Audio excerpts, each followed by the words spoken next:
అవి అరుస్తున్న కోర్టుకి ఏం కలుస్తున్నా తెలుసా? కాదు, దానికి న్యాయం చేయాలంట. సాక్షిని అవి ప్రశ్నిస్తున్నాయి. ఈడ తెలుగుదేశం పార్టీ నాయకులు మేము ధర్నా చేయడానికి ప్రొటెస్ట్ చేయడానికి రాలా, అవి ప్రొటెస్ట్ చేస్తుంటే దానికి సపోర్ట్ గా మేము వచ్చినాం.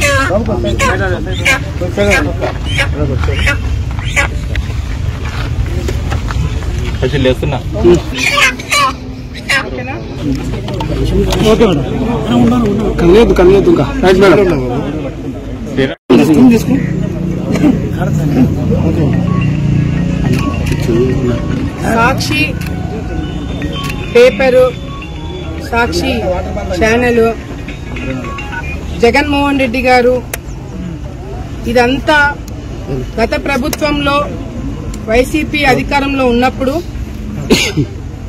వాళ్ళ తరపున వాళ్ళ వల్ల చాలా మంది బాధితులైనారు. అటు మహిళలు కావచ్చు, ఉద్యోగస్తులు కావచ్చు, రైతులు కావచ్చు, ఎంతో మంది జీవితాలు రోడ్డు మీద పడి వాళ్ళందరూ కూడా మనం కూడా చూసాం, బాధితులైనాము. కానీ మనుషులతో పాటు జంతువులు కూడా బాధితులు కావడము మొదటిసారి.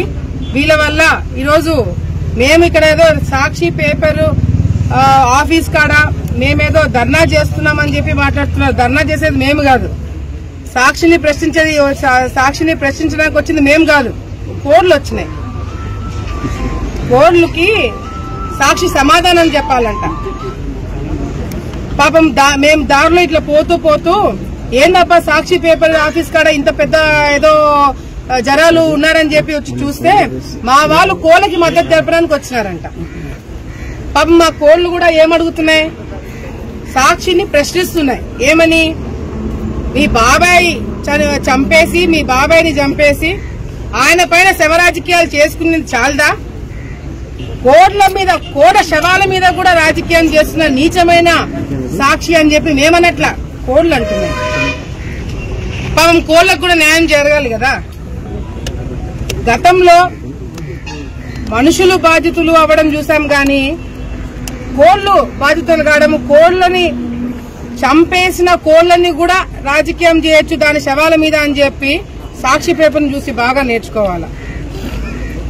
ఇంత నీచంగా ఆలోచనలు, ఇంత నీచమైన పదాలు ఎట్లా వీళ్ళకి వస్తున్నాయి అని మేము అడగట్లా, కోళ్లు అడుగుతున్నాయి. మనస్సాక్షి లేని సాక్షి అని చెప్పి మేమనట్లా, కోళ్లు అంటున్నాయి. పాపం కోళ్లకు న్యాయం చేయడానికి ఈరోజు ఇక్కడ మేమందరం కూడా పాపం మీడియా మిత్రులు కూడా కోడికి న్యాయం చేయాలని చెప్పి మీడియా మిత్రులు కూడా అడుగుతున్నారు. ఇది ఈరోజు ఇప్పుడు సీరియస్ గా మ్యాటర్కి వస్తే అసలు ఏంది మ్యాటర్, ఎక్కడి నుంచి మొదలైంది, ఇది అంతా ఎందుకు మొదలైంది అనే దానికి కూడా మీ గురించే మాట్లాడుతున్నాను. ఎందుకు ఎక్కడి నుంచి స్టార్ట్ అయిందనేది కూడా ప్రజలకి తెలియాలా. ముఖ్యంగా సాక్షి ఆఫీస్ లో కూర్చొని మేము జర్నలిస్టులు అని చెప్పుకొని తిరిగే వాళ్ళకు కూడా తెలియాలంటే ఒక వీడియో చూపించాలా. ఈ వీడియో ఎన్నికలకి ముందు, మొన్న జరిగిన ఎన్నికలకి ముందు ఒక వ్యక్తి తెలుగుదేశం పార్టీలోకి జాయిన్ అవుతున్నప్పుడు ఆ వ్యక్తి ఇంట్లో కూర్చొని పెట్టిన ప్రెస్ మీట్ లో ఎన్నికలకు ముందు నేను మాట్లాడిన మాటలు ఒకసారి వినండి.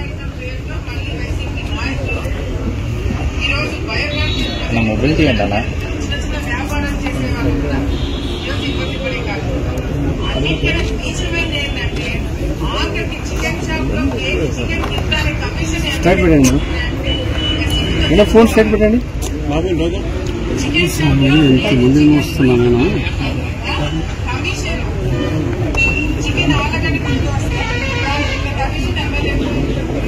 నేను అడ్డం వస్తున్నా, ఫ్రేమ్ అడ్డం వస్తుంది. కొద్ది పైకి పెట్టినారు, ముందుకు రాండి సార్.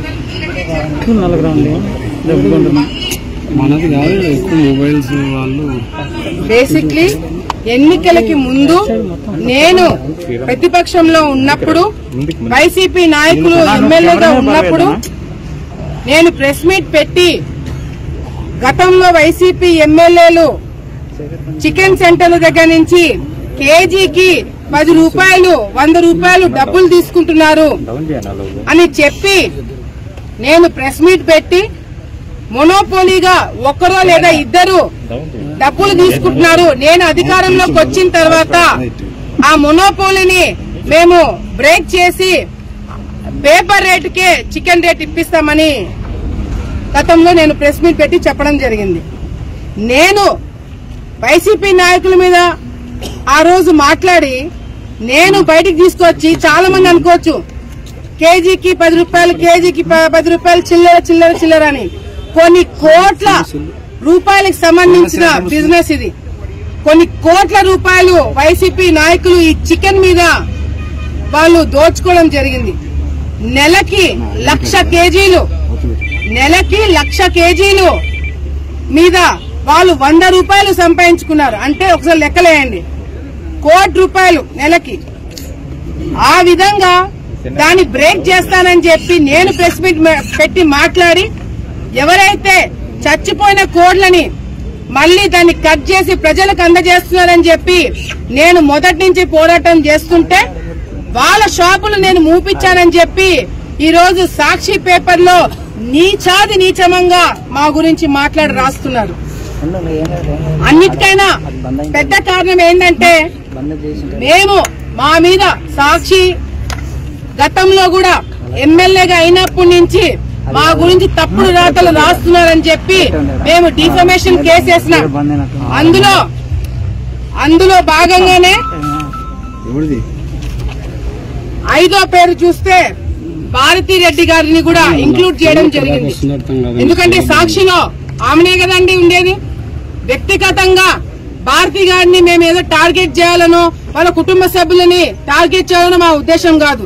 సాక్షిలో ఆమె ఉంది కాబట్టి, మేనేజ్మెంట్ ఆమెనే చూసుకుంటుంది కాబట్టి ఆమె పేరు కూడా యాడ్ చేయడం జరిగింది 6 నెలల క్రితం. ఆ రోజు నుంచి ఈ రోజు వరకు కూడా తప్పుడు రాతలు మా గురించి రాయడము, మేము కేసు వేసామని చెప్పి మమ్మల్ని టార్గెట్ చేయడము జరుగుతుంది. కానీ వాళ్ళలాగా ఇదే వైసీపీ ప్రభుత్వం అధికారంలో ఉండింటే, ఒకవేళ వేరే ఛానల్స్ రాసింటే ఈ పాటికి కత్తులు తీసుకొని మీడియా ఆఫీసులకు వచ్చి ధ్వంసం చేసేవాళ్ళు. కానీ నేను ఇందాక మీడియా మిత్రులు కూడా చెప్తున్నా, కోస్తాంధ్ర వాళ్ళలో ఎటకారంగా చంపేసేవాళ్ళు, రాయలసీమ వాళ్ళు కొట్టి చంపేసేవాళ్ళని. కానీ ఇప్పుడు చంద్రబాబు నాయుడు గారి ప్రభుత్వంలో రాయలసీమ వాళ్ళైనా కోస్తాంధ్ర వాళ్ళైనా ఎటకారంతోనే మేము సమాధానం చెప్పాల్సిన పరిస్థితి. ఇదే వైసీపీ ప్రభుత్వం ఉండింటే ఇంత పీస్ఫుల్ గా ప్రొటెస్ట్ జరిగేదా అండి? ఇంత పీస్ఫుల్ గా ప్రొటెస్ట్ చేయడానికి వీలయ్యేదా? కానీ ఈ రోజు మా ప్రభుత్వంలో నిరసన తెలియజేయాలంటే దీనికన్నా వేరే మార్గం దొరకలేదు. ఎన్నిసార్లు చెప్పినా వాళ్ళ పద్ధతులు మార్చుకోవట్లేదు. అంతేకాకుండా ఏదైతే మరి ఈ చికెన్ షాపులు రెడ్ హ్యాండెడ్ గా కొన్ని షాపులు వాళ్ళు చచ్చిపోయిన చికెన్ ను ఊరవతల పాడేస్తుంటే అవన్నీ కూడా వీడియోలు తీసుకొని ఆ పాడేసిన చికెన్లు తీసుకొని ఆ కోడ్లను తీసుకొని అదే కోడ్లని మళ్లీ కట్ చేసి హోటల్స్ కి ఇళ్లకి వాళ్ళు సప్లై చేస్తుంటే రెడ్ హ్యాండెడ్ గా కొన్ని ఛానల్స్ లో కూడా వేయడం జరిగింది. దాన్ని బేస్ చేసుకొని మేము అసెంబ్లీలో ఉన్నప్పుడు మున్సిపల్ కమిషనర్ గారు శాంపిల్స్ తీసుకొని ఆ శాంపిల్స్ ని విజయవాడకి పంపిస్తే విజయవాడలో విజయవాడ నుంచి వచ్చిన రిపోర్ట్ చూస్తే 4-5 షాపులు మీరు ఒకసారి ఇక్కడ చూడండి. The about tested chicken meat samples are unfit for human consumption. అంటే ఏవైతే ఈ షాపుల దగ్గర నుంచి శాంపిల్స్ తీసుకొని మేము టెస్ట్ చేశామో అది సామాన్య ప్రజలు తినడానికి సెట్ కాదు, మీరు తినకండి అని చెప్పి ఇచ్చిన రిపోర్ట్ ఇది. ఈ రిపోర్ట్ ఏ చికెన్ షాప్ సెంటర్ లో అయితే ఇచ్చినారో అవి కమిషనర్ గారు బాధ్యత తీసుకొని ఆయన అవి క్లోజ్ చేపిస్తే వైసీపీ వాళ్ళకి తట్టుకోలేకపోతున్నారు. దాని మీద కోపము మా మీద చూపించి ఇంతకు ముందు మామూలుగా పేపర్లో ఏదైనా రాయాలంటే నాయకుల పేర్లు రాయకుండా ఏదో విధంగా రాసేవారు. కానీ సాక్షి పేపర్ లో ఒక ఆడపిల్ల బొమ్మ పెట్టి నేను కమిషన్లు తీసుకుంటానని చెప్పి నీచమైన రాతలు రాస్తున్నారు సాక్షి వాళ్ళు. అంటే నేను కూడా అనుకున్నా ఒక మహిళ గురించి ఈ విధంగా రాయడానికి ఎట్లా మనసు వచ్చిందని. కానీ నేను కూడా తర్వాత ఆలోచిస్తే తల్లిని చెల్లిని ఆఖరికి నమ్ముకున్న ఇంట్లో ఆడవాళ్ళనే వదిలిపెట్టని వైసీపీ వాళ్ళు మమ్మల్ని బతకనిస్తారా అని ఈ రోజు నేను అడుగుతున్నా. నా కోసం కొట్టడానికి రావడానికి నా తల్లిగారు లేరు, నా కోసం ప్రశ్నించడానికి నా తండ్రి లేడు. కానీ నా గురించి, నా భర్త గురించి, నా కుటుంబం గురించి, ఆళ్లగడ్డలో నా కార్యకర్తల గురించి, ఆళ్లగడ్డ ప్రజల గురించి తప్పుడు రాతలు రాస్తే మాత్రం ఎవరిని కూడా వదిలిపెట్టనని చెప్పి ఈ సందర్భంగా మీ అందరూ కూడా మేము ప్రభుత్వంలోకి రాకముందు నంద్యాలలో కేజీ చికెన్ ఇప్పుడు కూడా 250 రూపాయలు. మేము అధికారంలోకి రాకముందు ఆళ్లగడ్డలో చికెన్ కేజీ రేటు 280. ఇప్పుడు మేము అధికారంలోకి వచ్చిన తర్వాత ఆళ్లగడ్డలో చికెన్ రేటు కేజీకి 170, 180. మేము అవినీతి చేసింటే ఇంకా రేటు పెరగాలే తప్ప ఎందుకు తగ్గిస్తామండి? రూపాయలు పెరగాలే తప్ప తగ్గినాయంటే దాని అర్థమైంది. రాష్ట్రంలో అందరూ దీన్ని అర్థం చేసుకోవాల్సిన అవసరం లేదు. ఆళ్లగడ్డలో నన్ను నమ్మి ఓటేసిన వాళ్ళు, ఆళ్లగడ్డలో నన్ను నమ్మి రాజకీయం చేసేవాళ్ళు, నా కుటుంబం కోసం కేసులు వేసుకున్న వాళ్ళు నమ్మితే చాలు. నాకు రాష్ట్రం అంతా ఓట్లేరు. ఆళ్లగడ్డ ప్రజలకి తెలుసు గత ప్రభుత్వంలో చికెన్ కి కేజీ రేట్ ఎంతుంది, ఇప్పుడు మేము వచ్చిన తర్వాత కేజీ రేటు తగ్గిందా లేదా? మరి తగ్గినప్పుడు మాకు డబ్బులు ఎట్లా అప్పుతాయండి? ఎట్లా అవినీతి జరిగిందండి? ఏడైనా రేట్లు పెరిగితే కదా మాకు కమిషన్లు వచ్చేది. రేట్లు తగ్గిస్తే కమిషన్లు ఎక్కడి నుంచి వస్తాయి? ఆ మాత్రం ఇంగిత జ్ఞానం కూడా లేకుండా సాక్షి వాళ్ళు రాస్తున్నారంటే నిజంగా అంటే పాపము ఈరోజు కోళ్ళు అడిగిన దాంట్లో న్యాయం ఉంది. పాపం మీ బాబాయ్ హత్య కేసులో మీ ఇంట్లో వాళ్ళకి న్యాయం చేయలేకపోతున్నారు. ఆయన చనిపోయిన తర్వాత వివేకానంద రెడ్డి గారి డెడ్ బాడీ మీద కూడా మీరు శవ రాజకీయాలు చేస్తున్నారు. రాజశేఖర రెడ్డి గారు చనిపోతే అక్కడ శవ రాజకీయాలు చేస్తున్నారు. ఆఖరికి ఇప్పుడు ప్రతిపక్షంలో ఉన్నారు కాబట్టి పాపం కోట్ల శవాల మీద కూడా రాజకీయాలు చేసుకుంటారు. చీచీ సాక్షి అని చెప్పి కూడా ఈ రోజు వాళ్ళకి తెలియడానికి మేము చెప్పట్లా. చీచీ సాక్షి అని మేమనట్లా, కోర్లు అంటున్నాయి. అది ఈ రోజు మీ పరిస్థితి. ఈ రోజు నేను దయచేసి ఇది నేను గత వారం నుంచి జరుగుతుంది. వాళ్ళ సోషల్ మీడియాలో ఫేస్బుక్ లో ఫ్రంట్ పేజ్ లో నా పేరు పెడతారు. ఫ్రంట్ పేజ్ లో నా ఫేస్ పెట్టి వెనకల చంద్రబాబు నాయుడు గారిని పెట్టి కోళ్ల గురించి మాట్లాడతారు. సిగ్గు ఏమాత్రమైన సిగ్గున్నా, ఏమాత్రమైన ఇంగిత జ్ఞానం ఉన్న ఒక ఆడపిల్ల గురించి ఈ రాతలు రాస్తున్నామా, అట్లీస్ట్ వాస్తవమా కాదా అని కూడా తెలుసుకోలేనంత ఓపిక లేని సాక్షి వాళ్ళకి ఈ రోజు మళ్ళీ వైసీపీ రజనీ గారు మాట్లాడుతున్నారు. మీ ఇంట్లో ఆడవాళ్ళు లేరా? మీ ఇంట్లో ఆడవాళ్ళు ఉంటే మీరు ఇట్లే చేస్తారా అంటే, అమ్మా రజనీ గారు నేను అడుగుతున్నాను, మీరేనా ఆడవాళ్ళు? ఇంకా రాష్ట్రంలో ఆడవాళ్ళు ఎక్కడా లేరా? మా మీద తప్పుడు కేసులు పెట్టి మమ్మల్ని జైలుకి పంపించినప్పుడు లేదమ్మా? నా మీద, నా భర్త మీద కేసులు పెట్టి మమ్మల్ని, నాకు సంవత్సరం కొడుకున్నప్పుడు ఆ కొడుకుని ఇంట్లో పెట్టి మమ్మల్ని జైలుకి పంపించినప్పుడు లేదమ్మా ఆడవాళ్ళ గురించి మీరు మాట్లాడేది?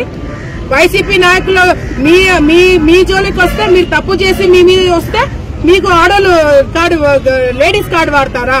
మేమంతా ఆడవాళ్ళం కదా? మరి మా మీద తప్పుడు రాతలు రాస్తున్నప్పుడు మీరు చెప్పినారా సాక్షి వాళ్ళకి? ఒక ఆడపిల్ల గురించి రాయకూడదని ఎప్పుడు చెప్పినారు మీరు? అంటే మీకొక ఆడవాళ్ళకు ఒక న్యాయం, మాకొక న్యాయమా?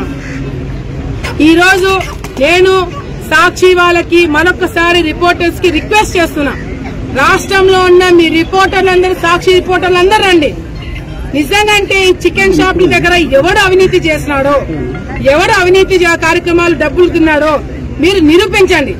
నిజంగా అంటే నా పేరు బయటికి వచ్చింటే నేను క్షమాపణ చెప్పడానికి నేను సిద్ధం.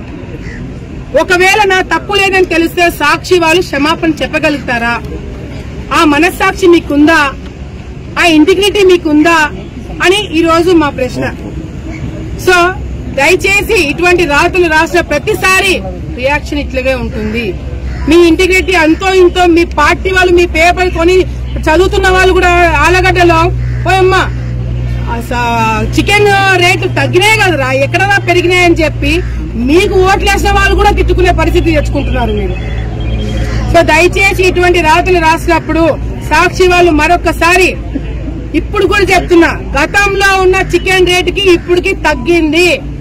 ఇది కేవలం 10 రూపాయలు 20 రూపాయలు కాదు, కొన్ని కోట్ల రూపాయలు, దాదాపుగా 40-50 కోట్లు సంవత్సరానికి సంపాదించుకుంటున్నారు గతంలో వైసీపీ నాయకులు.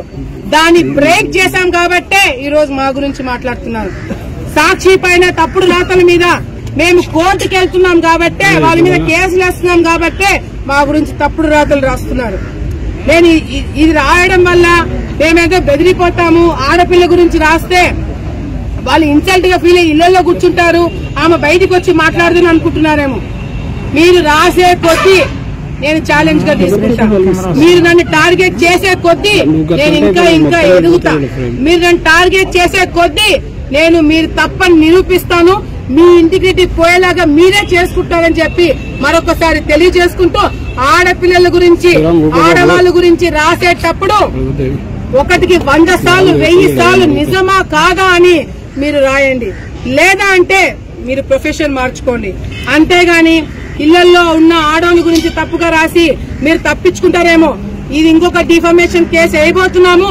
మీరు తప్పకుండా కోర్టుకు వచ్చి క్షమాపణ చెప్పేంత వరకు మేము వదిలిపెట్టామని చెప్పి ఈ సందర్భంగా మీ అందరికీ తెలియజేసుకుంటున్నాము.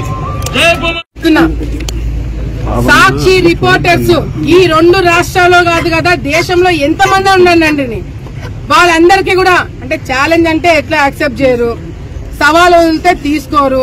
రిక్వెస్ట్ సాక్షి రిపోర్టర్లని నేను రిక్వెస్ట్ చేస్తున్నా, నిజంగంటే మీకు మనస్సాక్షి ఉంటే మీరు ఆలగడ్డకు వచ్చి ఎంక్వైరీ చేయండి. ఎక్కడైనా మేము గాని నా మనుషులు గాని నా పేరు చెప్పుకొని ₹1 కూడా ఈ చికెన్ల దానిలో కాదు, ఎక్కడైనా సరే సామాన్య ప్రజల దగ్గర నుంచి ₹1 డబ్బులు భూమా కుటుంబానికి అందిందని నువ్వు నిరూపిస్తే నా రాజకీయ జీవితాన్ని కాదు, నా ఆస్తులు కూడా సాక్షికి రాసిస్తాను. ఆ సవాల్ని మీరు స్వీకరించగలుగుతారని చెప్పి సాక్షికి నేను రిపోర్టర్లకి నేను రిక్వెస్ట్ చేస్తున్నా. ఒకవేళ నేను నిజంగా తప్పు చేశానని నిరూపించగలిగితే మీరు నా కుటుంబంలో ఉన్న నా ఆస్తులు నా రాజకీయం మొత్తం కూడా నేను సాక్షికి ఇచ్చేస్తా. అదే నేను తప్పు చేయలేదని మీరు అది బయటపడితే సాక్షి వాళ్ళు సింపుల్ గా మీ స్టేట్మెంట్ ఇవ్వగలుగుతారా?